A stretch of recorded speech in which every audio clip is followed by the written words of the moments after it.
What's going on, guys? So, Erika Kirk has now been caught in what I believe to be the most damaging lie yet about what Charlie Kirk was going through in his last days on Earth.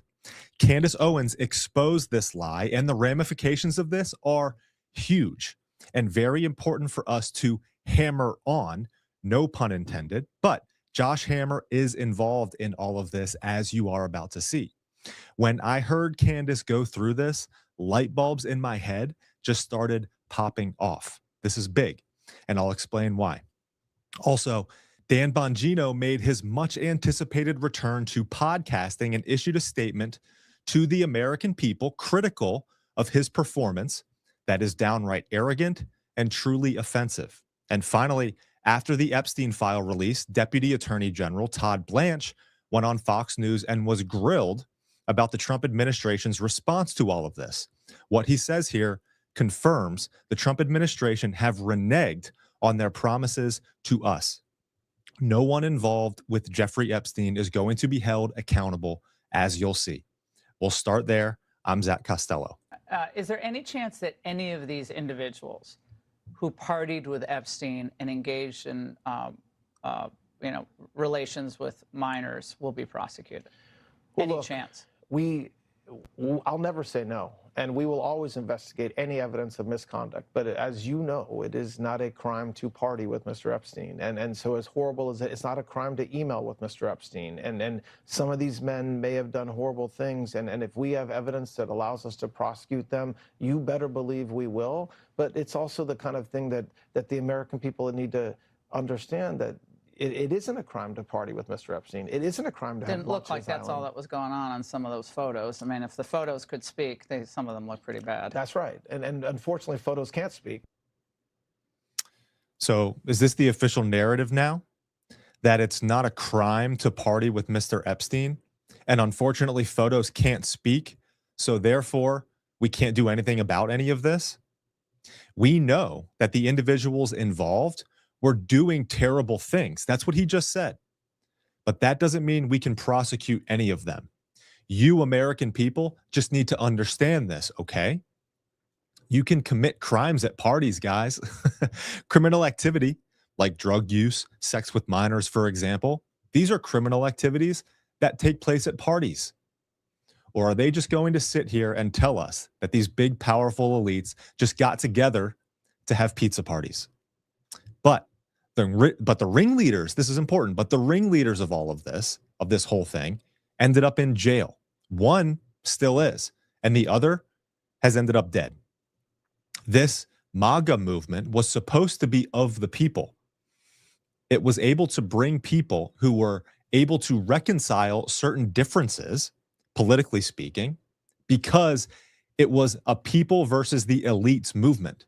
It was a movement promised to identify, expose, and to root out the fraud, corruption, and collusion that has gotten the political and elitist class rich and powerful off of the backs of everyday working American people. It was our hope that our votes would matter, that our taxes could in fact be put to good use for America to become a better country for us, again, the everyday working person. We were betrayed when they told us that these files didn't matter, that this was a hoax. And now they cannot, or better, will not do anything about it. Dan Bongino, before he became the deputy director of the FBI, told us to never give up on these Epstein files for what they would expose. And that's a direct quote. But now it's our fault. You don't like how this was handled? Do it yourself, he says here. Take a listen and let me know how you feel about this as a taxpayer. Now, I am back. The Podfather is back, and I'm here to take back this movement. This movement's been hijacked by a small group of dipshits and bums and losers who are nothing but doomers under the frame of accountability. I'm all about accountability. I just showed you what we did or what we didn't. Did I not? I'm not sitting here going, hey, trust me, bro. I showed you. If you like it, great. If you don't, that is absolutely your constitutional right. You paid for it to go out and go, that sucked. I would have done something different. Okay, but you didn't. You didn't do anything different. I'm not sure if you volunteered to serve or not, but you didn't. You sat in the front row with your popcorn, ankle biting, throwing this popcorn at the ring at two guys in there sparring away, fighting for this country while you did shit. You just talked about it. So you didn't do anything. Now, I'm back on the air. I'm not going to take on every single thing in one day in one show, but I'm telling you right now, your bullshit, I'm done with it. The grifter bums, all you guys are a class of doomers. Everything sucks all the time. You would have done it different. You didn't do shit. You did nothing. You didn't volunteer. You didn't ask. You didn't give up your show to do. You did nothing. All you did was bullshit people and say, nothing's happening. And then when we tell you, oh, it just happened, you move on to something else you say is not going to happen. And then when that happens, you move on to something else. You want to critique it, say you would have done better, step up. Step up. Go ahead. They got openings. You go try it. See what you're dealing with. What did we do? We did nothing. We don't get a say. How about we voted, Dan? How about we are the taxpayers and you were paid with our money? You didn't volunteer. You were paid to work for us. How arrogant and condescending to say that our voice doesn't matter for expressing concerns or dissent about the administration that we got elected. We did, for reasons that were very important to us. The Podfather is what you're calling yourself? And you're going to take back this movement? Cool, bro. Cool. I question the decision-making and competence of anyone who still fanboys over Dan Bongino. Talked a big game, had the opportunity to deliver on all of his talk that he went on for years about. We put the ball in his hands to hit the shots, and he proved to be a choker. And now he's coming back finger pointing and blaming all of us for his poor production in the arena. Whatever reign Dan Bongino has had as a successful podcaster, it will fade. The American people see right through this facade. He got torn apart in his comment section in this return.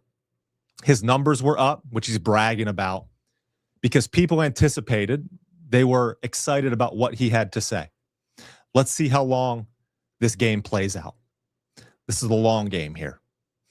Now, before we get to this Erika Kirk lie and the massive ramifications of all of this, as I'm about to show you, we're going to take a quick break. I need to take a breather for today's sponsor. Threat to your smile is something that is silently happening to your gums. More than 78% of people worldwide experience gum recession that develops slowly over time. In the United States, nearly 50% of adults over 30 already show signs of gum disease. And by the age of 65, that number reaches almost 60%. Gum loss is not just cosmetic. It exposes tooth roots, increases sensitivity, can lead to decay and even tooth loss. The problem is that the standard toothpastes do not rebuild gum tissue. Many mask symptoms, never addressing the root cause, and consist of fluoride and harsh additives. Smile changes everything. It is the first ever fluoride-free peptide toothpaste designed to assist in the reversal of gum loss at the source. Peptides like BPC157 and GHKCU support natural tissue repair. Nanohydroxyapatite strengthens and remineralizes teeth. Whiten without peroxide while soothing botanicals like blue spirulina and aloe vera calm sensitive gums. The result is stronger gums, healthier teeth, and a brighter smile. Get 10% off plus free shipping. Head to twc.health/Zach and use code Zach. That's twc.health/Zach and use code Zach to get 10% off plus free shipping for U.S. residents only. Erika Kirk has now been caught in what I believe to be the most damaging lie yet about what Charlie Kirk was going through in his last days and his last moments on Earth. Candace exposed this lie, and the ramifications of this are huge. And it's very important for us to focus on this. Josh Hammer is involved in all of this, as you're about to see. And like I said, when I heard Candace going through this, light bulbs were just going off in my head. This is big. This is a longer clip, but the full context here is very important. Let's take a listen. Unbelievably, I did not catch this, probably because nobody actually watches or listens to Josh Hammer, but he came out once I released the text message. I said it was on September 8th that he texted and said, I'm abandoning the pro-Israel cause. Well, Josh Hammer came out and clarified that actually Charlie sent that text message on September 9th, the day before he died. Here's what Josh Hammer said in his own words. Take a listen. Candace Owens seized on this totally out of context screenshot of Charlie Kirk being very upset that a Jewish donor was withholding his $2 million donation. And she used this as an attempt to say, oh, Josh Hammer's lying, that Charlie Kirk remained pro-Israel until his final moments. Yeah. But she's also holding aside that 2 hours after this screenshot, if you look at the timestamps, 2 hours after that, I and a few others were in a small Zoom chat, a small Zoom call with Charlie Kirk the night before he was killed that Charlie organized. Charlie organized this Zoom call for the express purpose of trying to make sure that he had all the best answers, the best messaging advice for how to speak about Jewish-Christian relations and the Israel question on college campuses. Okay, first and foremost, I just want to say he's so full of crap. The idea that Charlie had just gotten back from Korea and was like, oh, please help me, Josh Hammer. You're a complete idiot. Please help me learn how to speak to college students. Josh Hammer and a rabbi who lives in Israel. Like there was nobody else available. You know what time it must have been in Israel for him to organize this call? Why is he doing it with this rabbi? Was it Wojcicki, whatever his last name is? You're not going to just call like Dennis Prager, who you're apparently writing a Shabbat Shalom book with? It seems a little suspect. So you're actually clarifying for us something that's amazing. This is a stunning admission, okay? Because we know that when Charlie got off of this phone call, he texts that evening a text message to Dan Flood and Andrew Colbert saying, they're going to kill me. You should have left it at September 8th because now the September 9th schedule is looking a little bit suspect. Let's pull that up. I want you guys to see this. Let's go to September 9th first, okay? So we know, which I've been able to confirm, that Charlie had an appearance in the Will Kane show. That's from his TPUSA office. Erika said that Charlie had the call with Josh Hammer around this time. This is, guys, just so you know, this is Arizona time, okay? That she was getting her nails done around this time. That's what she told me in person. Well, 3:54 p.m., she's referring to the chat. Charlie sends out that text message regarding leaving the pro-Israel cause. 6 o'clock p.m., again, this is according to Josh Hammer, because he says 2 hours later, which would have been 5:54 p.m., 6 o'clock p.m., Josh Hammer and this rabbi that literally is based in Israel have a Zoom call with Charlie. So he sends a message, the chat explodes, people are pulling out their money. He's saying, I have no choice to abandon the pro-Israel cause. Then this rabbi stays up and Josh Hammer stays up. They have a call with Charlie about talking points to do what he's done his entire career because he doesn't know how to do this himself. He's turning to Josh Hammer, who he does not have a great relationship with, to help him massage out his points. Okay. He's getting messages from Bob Shillman. Everyone's pulling out their money. And then we know that after that, he's going to have dinner with Erika and the kids and a priest to pray over him, according to Erika. We are told that that prayer is related to a Jezebel article that published. By the way, I want to say, I actually don't believe that at all. I'm just going to put that out there. Like, just because of my relationship with Charlie and how much we texted about ridiculous articles and laughed at them, for me to think that suddenly on some feminist website, somebody wrote something saying they bought an Etsy spell that would send him so over the edge that he would call a priest doesn't pass the sniff test for me. But we just looking at the schedule. He's fighting with Jewish donors. They're taking out his money. Bob Shillman takes out his money.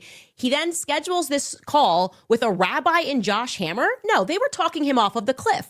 He's in the chat. He's saying, I want Candace back. Confirmed. This happened on September 9th now. I want Candace back. I want to have her. He's also texting other people saying, I want to have Candace back. Confirmed on September 9th.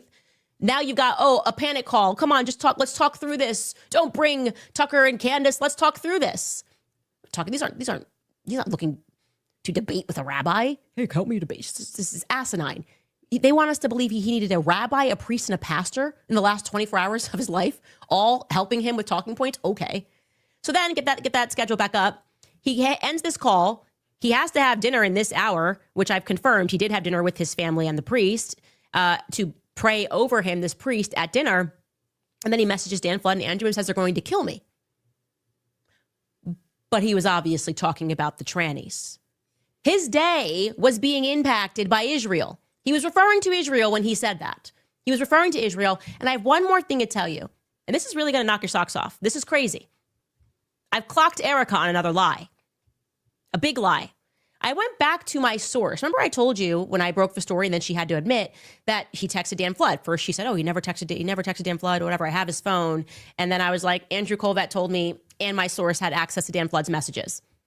Well, Dan Flood, then she admitted he did receive a message, but she said she received that message on a chat that clears, like a Telegram chat. Well, guess what? I went back to that source and they said it was an iMessage. She's lying. Let me say that again for you. She's now twice lied about this Dan Flood message. First, she said it didn't exist. Then she said maybe it did exist, but actually it was on Telegram, which Charlie had set to clear, and that's why she never saw it. That's a lie. It was sent on iMessage between him and Dan Flood, according to my source, who I trust a lot more than I trust Erika, because I've clocked her on too many big lies. All of that context is very important. Candace's observation here, confirmed by Josh Hammer, is that in fact, the last day of Charlie's life was consumed with very real frustration about his relationship with Zionist donors. Him sending now that famous text message that because of the stereotypical behavior of Jewish donors, he had no choice but to leave the pro-Israel cause. And the subsequent talking off of the cliff phone calls admitted to by Josh Hammer right there. And then the later text message from Charlie to Dan Flood saying that they are going to kill me. He also sent the same to Andrew Colvett, as Candace has reported. But we've all been very much wondering who is they when it comes to all of this. Candace just mentioned it right there. Charlie knew who he was turning away from. But it wasn't only him. It was his proven to be powerful and influential political organization, one of the most powerful organizations to galvanize young people in the United States. And it wasn't just this last day. It was the last months of his life that they were threatening and morally blackmailing him as he was working to pry himself and Turning Point USA from the grasp of Zionists. You know what the proof of this is? Andrew Colvett is the one who verified the messages and said that they are from his phone. You remember when Candace was getting all this heat for releasing those text messages, they accused her of making them up, of forging them. They weren't real. Andrew Colvett is the one that verified them. And he said that he submitted them to the authorities, to the feds, right after Charlie was killed because, quote, he considered it relevant evidence. That's a big deal because Andrew Colvett very well knew the pressure that Charlie was under. He received that message from Charlie the night before saying that they are going to kill me. Why then, in the immediate aftermath of Charlie being killed, would he then turn around and take that message where Charlie was saying that he had no choice but to leave the pro-Israel cause and give it to the feds? And for these to be iMessages is very important. That's a very big piece of information because this means Erika, who admitted to Glenn Beck that she had Charlie Kirk's phone and she had all the text messages, she's seen them all. She knew about that message. She knew about that message that Charlie sent to Dan Flood saying that they were going to kill him. And she denied that it happened, but also lied about having the message itself, saying that it was on a telegram, not an iMessage. And Candace is right. That is a big lie because now it's back to Turning Point USA 2.0, where Erika collects from all of the Zionist donors who made Charlie's life a living hell for the last months of his life on earth. The lie can only be for one reason, not wanting to ruffle feathers with those whom Charlie was talking about. No feathers are being ruffled now. All of the Zionists are still employed at Turning Point USA. In fact, they're purging the ones who aren't aligned with the evangelical Christian conservative Zionism. And Israel has its mouthpiece back. This is all extremely alarming. Okay. I'm going to get to some of your guys' comments here. Very generous donation from the original Roxanne. I appreciate you. Thank you very much. Jesus Christ is Lord. That is the truth, and that is something that we will not forget here. Okay? Bringing this one up here. Rando, Dan Bongino is a joke. I totally agree. Like I said, I don't understand how you can be a truth-seeking, competent, paying attention, prudent person and still take Dan Bongino seriously, especially with the way that he's treating the different dissenters and people who have been critical of the Trump administration's handling of the Epstein files.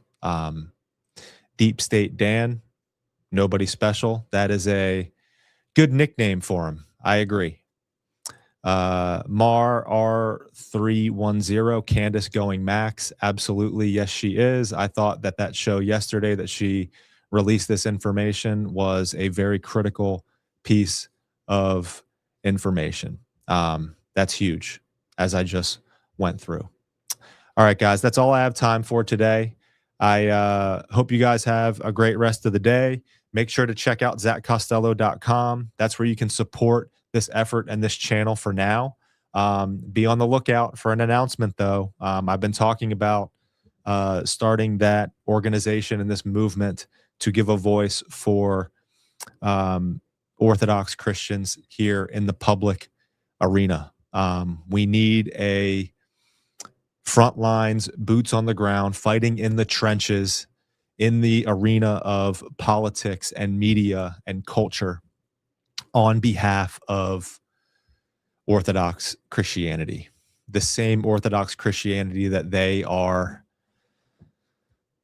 deeming anti-Semitism now. The new anti-Semitism, according to the ADL, is anti-Zionism, and that is 2,000 years of Orthodox Christian belief. So our faith and our rights, our First Amendment rights here in America for Orthodox Christians are at risk.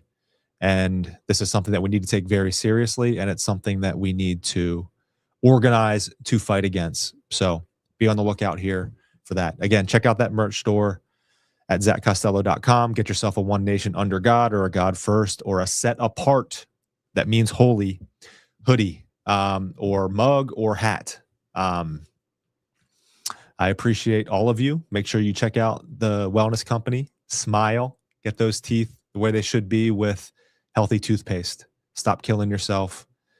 Keep your body and mind healthy so that we can continue to fight for our God-given purpose.